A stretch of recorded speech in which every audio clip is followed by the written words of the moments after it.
Welcome back. In the last lesson, we talked about how to improve your soil so that you give your plants the best start possible and get them growing quickly, because that fast growth is what's going to help you get larger harvests, get more mature crops.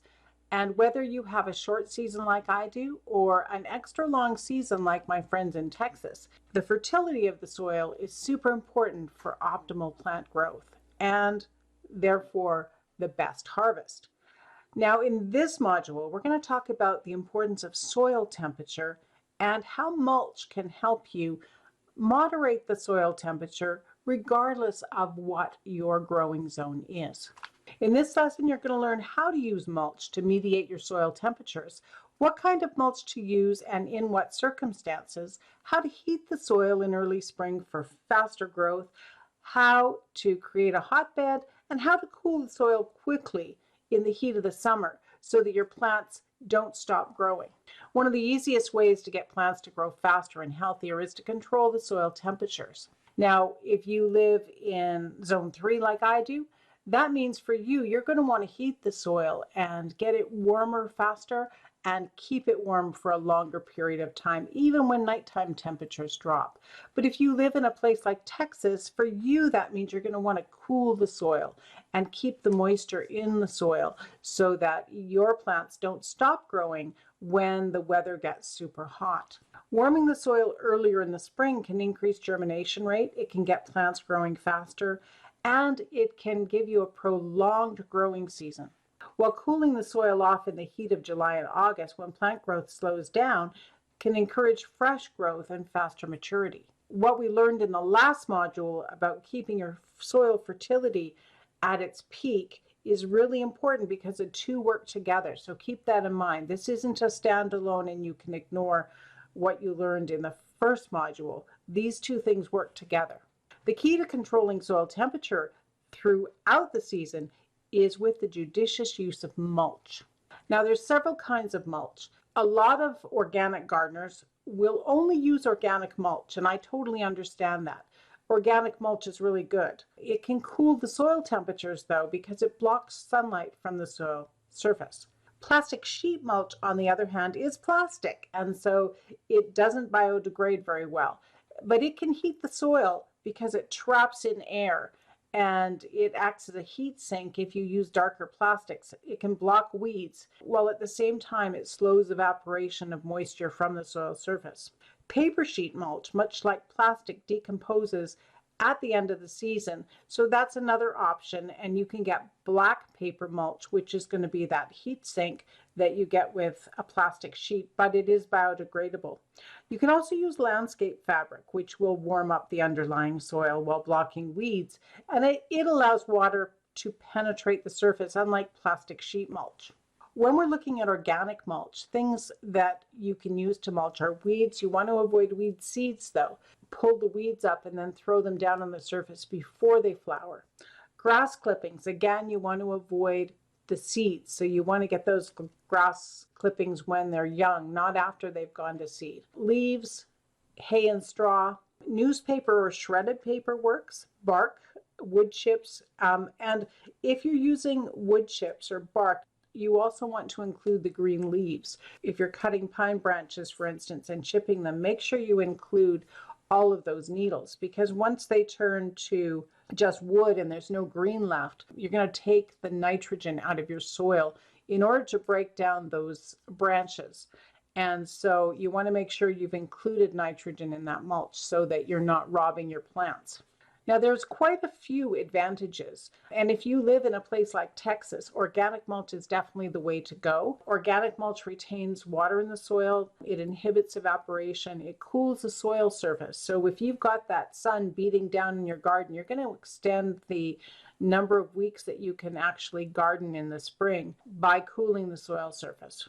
It builds the soil through decomposition of organic matter. It also encourages earthworms and soil biodiversity. It encourages mushrooms and fungi that are beneficial to the soil. It fertilizes plants as it breaks down, so it gives you a longer term fertility in the soil.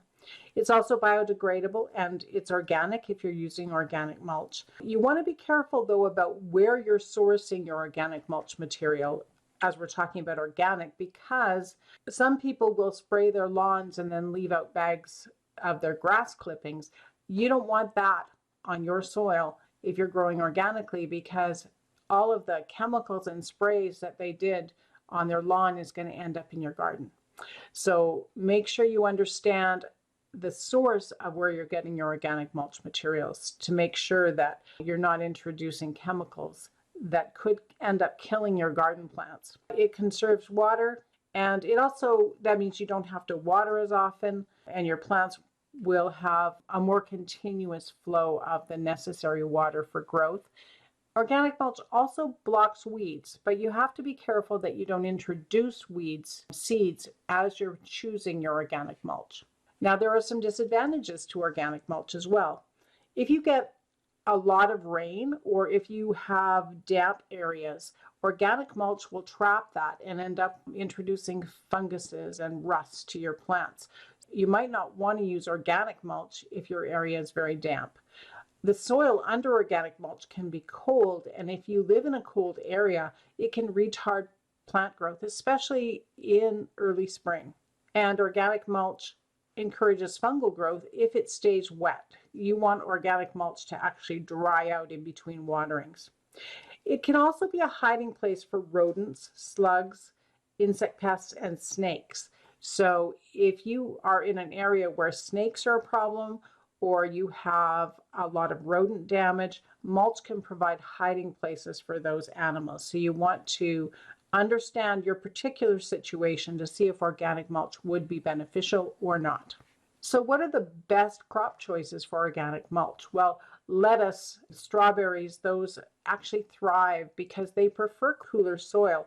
And so as air temperatures warm up in June and July, you can actually get a longer period of time when you can grow lettuce successfully if you use organic mulch. Cold plants like broccoli and cabbage and cauliflower and kale, they like their roots cooler, so they do well with organic mulches. Chinese greens, again, those are often cold plants like bok choy, Chinese cabbage, sui choy. Those also like to have their roots cooler, and so they do well with organic mulch. And then a few herbs like mint and motherwort, lemon balm, they all do well with organic mulch, even in cooler areas, because they like to grow where it's cool and moist. Now let's look at plastic mulch. There is a huge variety of different kinds of plastic mulch. They can be sheet mulch, some of them are even biodegradable and made with like cornstarch, so they're made to dissolve into your soil by the end of the season. They're different colored films. There's also woven fabric that's made of a polyester type of fabric. So it actually is a plastic, but it's a woven fabric, and often those will last, they're guaranteed for 20 years. And landscape fabric. You can also use other types of fabric in the garden, some that are used as building materials. So you're not limited to what you can find at the garden store. Just be careful they haven't been treated with something that you wouldn't want in your garden soil. Some of the advantages of plastic mulch: it can block weeds, it can slow evaporation, which if you are in a drier area, that's important. If you're in a wet area, you might not want that. It does heat the soil up to 5 degrees Fahrenheit warmer than the surrounding area. Plants will grow faster with that extra heat and ripen faster. It can extend the growing season, giving you a little bit more time on either side. Because it's a heat sink, it also inhibits frost. So if you get that light frost near the end of August or the beginning of September, and then you get a period of warmer weather, it can inhibit the frost on those plants during that light frost period and might give you an extra couple of weeks of growing time. It improves insect management because they're not burrowing into the soil and then coming up on your plants. It can increase crop yields. It increases spring soil temperatures, as I mentioned. It enables earlier planting of vegetable crops by up to 3 weeks earlier. And it can increase how fast things ripen, and also increase the amount of harvest you get from your plants. But there are some disadvantages. In warmer areas, it can actually overheat the soil, killing your plants. It is expensive to apply, and some types of plastic have to be removed at the end of the season, and then new plastic has to be applied the following year. It can promote fungal growth because there's a lack of air movement. In rainy weather, it can actually increase the plant stress as water pools under the plastic and then can't evaporate. It can be difficult to fertilize plants during the growing season. So if you are used to applying compost tea or manure tea or adding comfrey, it can be hard to actually get that water to your plant roots because of you only use a small hole. The bigger hole that you cut in the plastic, the more likely weeds are going to come up in those holes, and the more weeds. Weeds will only grow where there's light exposure. It's also labor intensive to apply. You want to make sure that the ground is as level as possible and that the plastic actually makes contact with the ground, so you don't want to have any air gaps because those air gaps are going to stop the heat from building up. They kind of act as insulation. And in most cases, the plastic has to be taken off the ground at the end of the season. So the plants that are best suited to using with plastic mulch, and I'm talking about whether you use, when I say plastic mulch, I'm also talking about the woven polyester fabric. That is a type of plastic. Warm-loving plants like tomatoes and peppers really thrive, especially if you're in a cooler area. You'll get that extra soil heat. They love that. Melons and cucumbers, basil, holy basil, indigo, if you're growing natural dye plants. Indigo's a tropical plant and it thrives with that extra heat. Okra, shallow-rooted plants like shelling beans. If you're in a drier area, that extra black plastic can give them that warmth that they need to mature faster. Grapes, figs, citrus in cooler areas, corn in short season areas can also be grown using black plastic mulch or any color plastic mulch. And the further north you are, the more benefit you will get with black plastic. In Siberia, they use black plastic mulch. And this picture actually is some cabbage plants in a garden in Siberia. When using plastic mulch in warmer areas to extend the season, organic mulch can be applied to the top of the plastic mulch to cool the soil temperatures. Now, when you use organic mulch, because you've got the black plastic, it won't break down in the same way that it will if you have soil contact with the mulch. You end up scraping it off at the end of the season and applying it directly to the garden. If you apply organic mulch to the black plastic or to plastic mulch, you basically stop the solar energy from being absorbed and you cool the soil quickly that way. Drip irrigation can be applied under the mulch for efficient watering all season long. That is expensive, but it is one way to assure that your plants are getting the irrigation water that they need. Different colored plastic mulches offer other benefits in the garden season. Let's look at some of the advantages of different colored mulches. So clear mulch heats the soil faster, allowing more solar energy to hit the soil, and it retains the heat. Now, it's important that there is no air pockets under that. So it's quite labor intensive to apply clear mulch. It doesn't block weeds. And another thing about the clear mulch is that the soil can get so hot under that clear mulch because it's pinned in, and that it can cause the earthworms and other soil organisms to go down further because it's too hot near the surface for them. Black plastic mulch heats soil faster than the organic mulch, not quite as fast as a clear plastic mulch, but it does offer good weed suppression. And woven black plastic mulch actually allows water to come through and doesn't have the same impact on soil organisms as that clear plastic film does. Red plastic mulch, they sell it for ripening tomatoes, eggplants, peppers, and strawberries. Scientists have found that red plastic mulch will actually ripen tomatoes faster, and it also results in sweeter strawberries and larger strawberry harvests. Red plastic had better plant growth yields and earlier ripening, as well as bigger yields. Red plastic also blocks weed growth, like black plastic. Researchers at Penn State found that cantaloupe, summer squash, and cucumbers produced significantly more fruit when they were grown in blue mulch compared to black mulch. Reflective silver mulch is used as a deterrent to aphids and also the viral diseases that they carry. It also repels whiteflies, and according to researchers at the University of California.